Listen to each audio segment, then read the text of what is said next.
Hi everyone and welcome back, Dadel here, and today we have the iPhone 12 mini for review. This is actually my phone for the whole year and I love this so much, and look at how cute it is. I have here is the Pacific Blue and it's just gorgeous to look at and also very sporty in my opinion.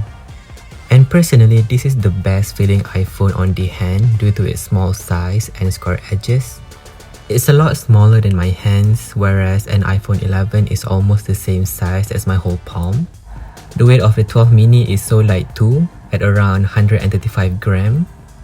It makes it feel like a toy sometimes, but combining it with a case and it's just the right amount of bulk and weight. What makes the iPhone 12 mini and the 12 feel so much more premium than the iPhone 11 is by far the bezel thickness. I mean, the 11 has a 5mm thick bezel plus the sides, whereas this iPhone mini has a bezel of around 2.5mm. And that's half of the 11, and it's such a big impact on the overall design in my opinion. The size and weight of the 12 mini was actually my main factor for using it as my daily driver. And using the iPhone 11 really sags my pants sometimes. And you can really see the square phone's shape protruding on my pants, so much so that my jeans has the wear marks of the phone's outline. But the 12 mini just fits nicely and doesn't create any awkward bumps in my pants. And I can one-hand this phone like it's in the 2000s, especially with navigation on maps. But its small size hides a beast of a phone. Let's load up Genshin Impact.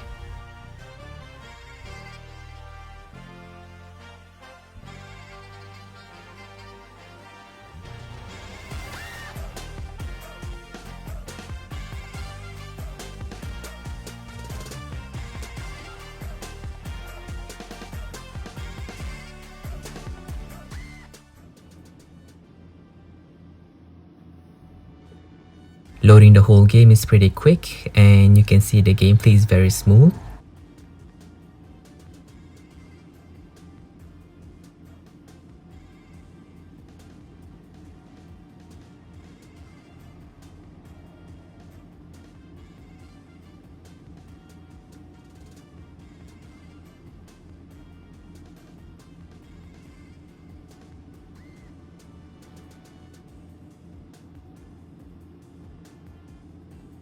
Now let's try the higher setting.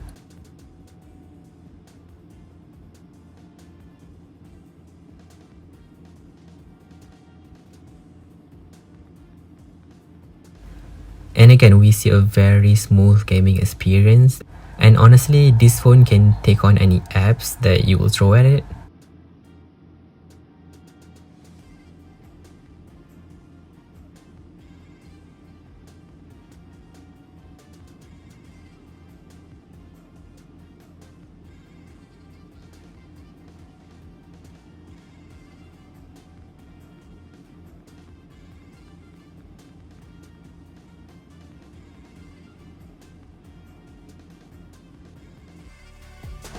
Let's look at the phone's user interface.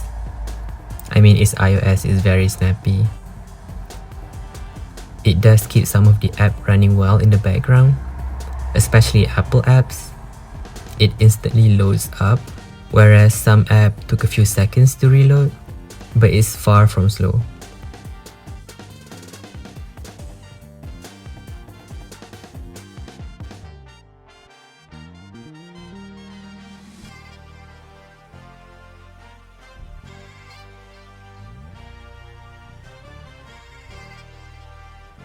Now let's look at Concepts app. This is where the small-ish display shows its disadvantages. Personally, I won't draw on this, it's too small. The interface of the app takes a lot of the screen already, but for emergency sketches in the train or even some mind mapping, this is good enough. Especially with this app with infinite canvas feature, so I can zoom in as close as I want. I actually used a Samsung Galaxy Note 3 when I was doing my diploma, and that phone had a 5.7-inch screen and I drew a lot on it. Comparing the Note 3 to this iPhone with its 5.42-inch screen, It's not really a small screen phone actually. Okay, this is where it goes downhill a bit, the battery. And my battery usage, as you can see here, I typically charge my phone more than once a day. The average screen on time is 6 hours and 32 minutes, but that is with battery top-ups during the late afternoons. And if I go to here, it shows that around 80% of battery gave me around 3 hours and 44 minutes of screen on time. That's roughly around 4 to 5 hours of screen on time from a single charge. And this shows that in order to get around 6 hours or more screen on time, I need to charge the phone again halfway through the day. And this is usually around 4 to 5 p.m. for me personally. Is it a bad battery life? No, not at all. And considering that my phone battery has already degraded to 88% battery health, you may get a better battery life than me. But honestly, the battery life is not an issue for me because I always carry this MagSafe power bank with me. This one in particular is from Amazon and I got it for around £25. But it works. Not as elegant as the Apple's MagSafe battery pack, but it does the job. The magnets lock on very well to the phone, and here is a scientific shake test.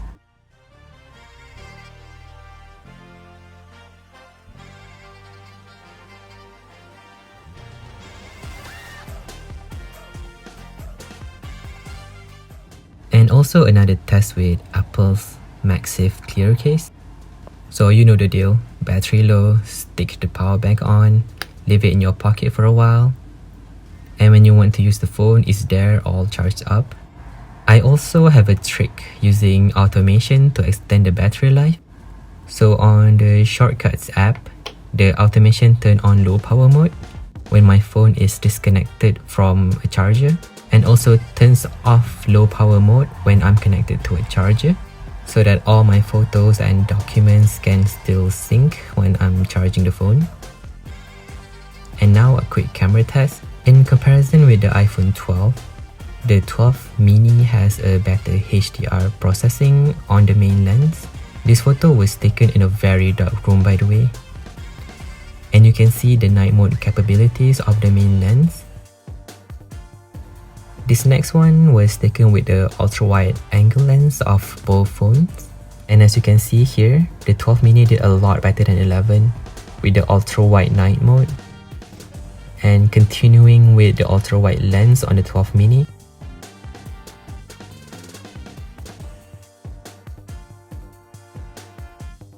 you can see all the details are very well captured.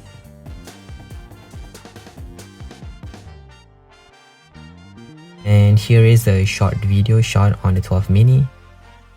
Really good camera on such a small phone. Okay, overall, if you're thinking of getting the 12 mini and you can live with the good but not great battery life, go get it. It's an amazing phone. You won't be disappointed.